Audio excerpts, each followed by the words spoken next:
Adora and Chisom grew up like twins. Even though they were not related by blood, their mothers were best friends. Their fathers were king's men, and the entire village of Umwezi knew the two girls as inseparable. When they were little, if one fell down, the other cried. If one got sweet, she divided it into two so both could share. They walked to school together, sat on the same bench, fetched water together, and even braided each other's hair. The bond was unshakable. Adora was the gentle one. She was respectful, humble, and always dreamt of becoming a nurse. She studied late into the night and listened to her parents. Chisom, however, was different. She was bold, loud, and charming. She loved shiny things and attention. While Adora dreamed of saving lives, Chisom dreamt of living in big houses, wearing expensive clothes, and having people bow to her wealth. But still, despite their differences, their love for each other was strong. Everyone in the village admired their friendship, never knowing that one day greed would tear it apart. One hot afternoon, as the girls returned from school, a shiny black SUV slowed down beside them. The tinted window rolled down, and inside sat Chief Odenibo. Chisom, Adora, good afternoon, he greeted warmly. His gold tooth glittered when he smiled. Good afternoon, sir, they chorused. Chief Odenibo was a wealthy man known all over the community. He sponsored church harvests, gave out money freely, and organized festivals.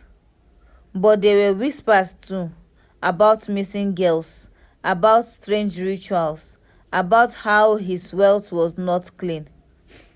Adora lowered her gaze, but Chisom's eyes lit up. Ah, my beautiful daughters, Chief chuckled. One day, I will take you both to the city to show you the real world. He winked, then the car sped off, leaving behind the smell of his expensive perfume. Adora shivered. Chisom, we should not talk to him. They say he is dangerous. Chisom laughed. Dangerous or just rich and envied? Ada, you believe too many village gossips. That man is powerful, and powerful people don't suffer. Me, I like that too. Adora sighed. Not every wealth comes from God, Chisom. But Chisom wasn't listening. The seed of greed had already been planted. Weeks passed. Adora noticed her best friend changing. Chisom now had new clothes, perfumes, and even a smartphone, something no one in the village of her age could afford. She started missing school, claiming she was helping her mother in the market. And whenever she received a phone call, she would step aside, laugh secretly, and refuse to tell Adora who it was. Chisom, where are you getting all these things from? Adora asked one evening. Chisom rolled her eyes. Ada, must you know everything? Just face your books.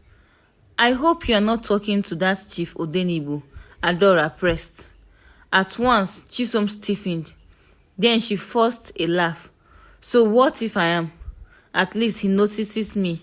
He buys me things. Is that a crime? Adora's heart sank. Chisom, can't you see? People say he uses girls.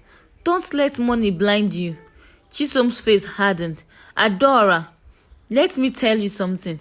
Poverty is the real evil, not money. You can stay in this village and suffer if you like.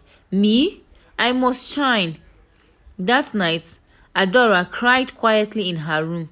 For the first time, she felt her friend was slipping away from her. One rainy evening, Chisom came running to Adora's house. Her face was pale.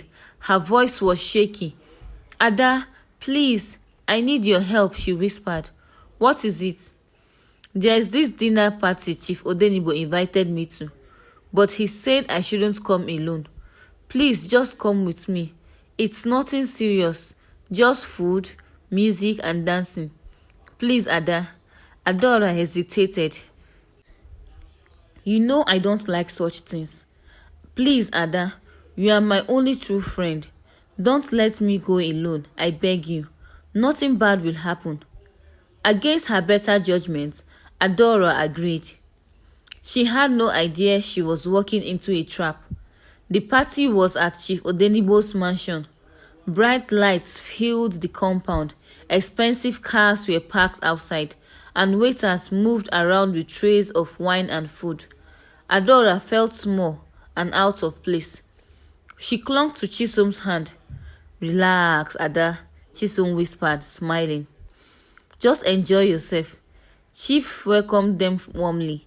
Ah, my beautiful angels, come, come, come. Tonight is for enjoyment. They were giving wine. Adora hesitated but sipped a little. The music was loud. People were laughing, and Chief was the center of attention. But as the night went on, Adora began to feel dizzy. Her vision blurred. The last thing she saw before collapsing was Chisom standing close to Chief Odenibo.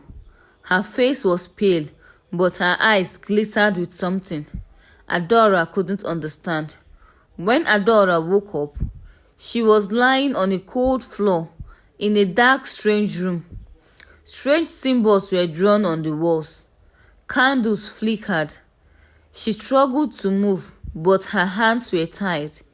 Chief Odenibo stood before her, wearing a red robe.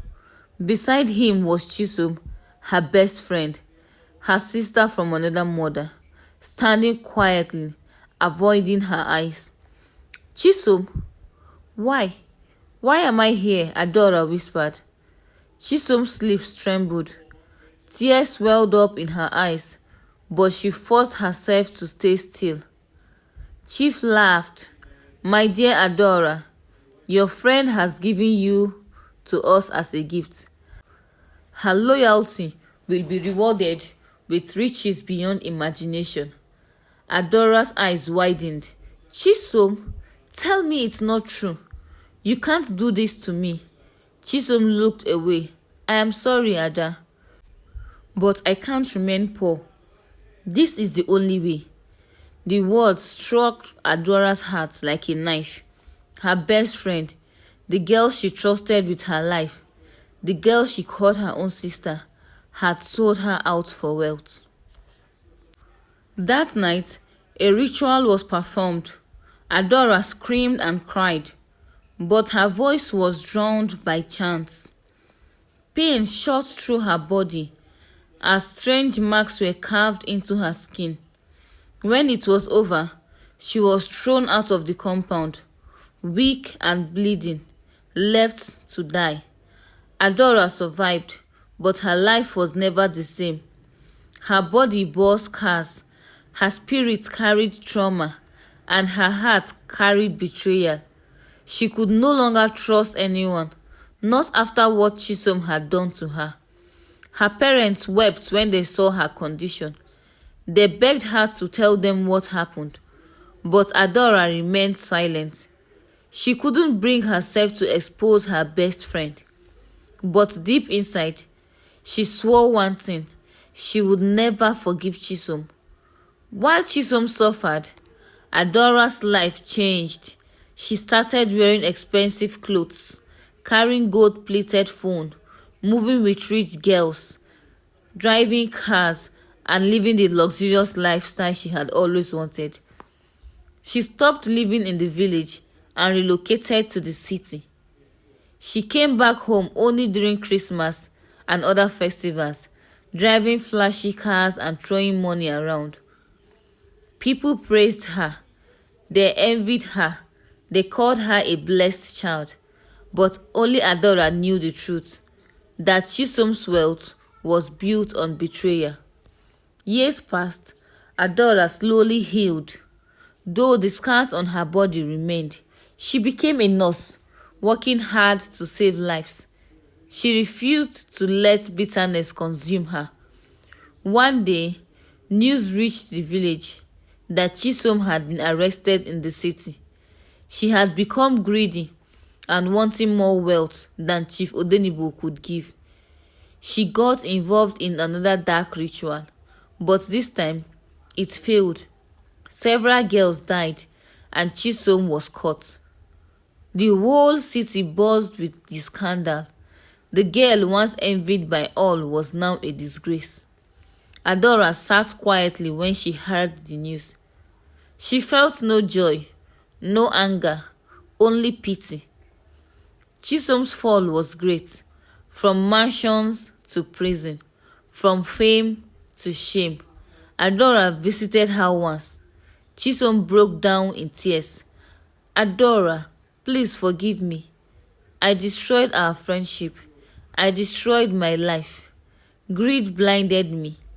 Adora's eyes filled with tears. I forgave you long ago, Chisom, but forgiveness doesn't erase the consequences. Chisom sobbed.